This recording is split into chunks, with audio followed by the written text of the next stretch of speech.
இதுக்கு முன்னாடி நம்ம தமிழக அரசியலில் நடந்த 2 மிகப்பெரிய தேர்தல்கள், நான் சொல்கிறது 1967 and 1977, அது மாதிரி 2026 அமைய போகுது.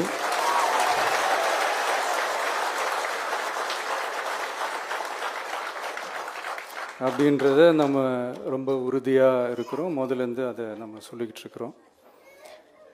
அந்த 2 மாபெரும் தேர்தல்களில் ஆல்ரெடி தொடர்ந்து வின் பண்ணிகிட்டு இருந்தவங்களோட அதிகார பலம், அசுர பலம் எல்லாத்தையும் எதிர்த்து நின்று தான் புதுசாக வந்தவங்க ஜெயிச்சிருக்கிறாங்க. எப்படி ஜெயித்தாங்க அப்படின்னு பார்க்கும்போது அது சிம்பிள் லாஜிக் தான். ஊருக்கு ஊர், வீதிக்கு வீதி, வீட்டுக்கு வீடு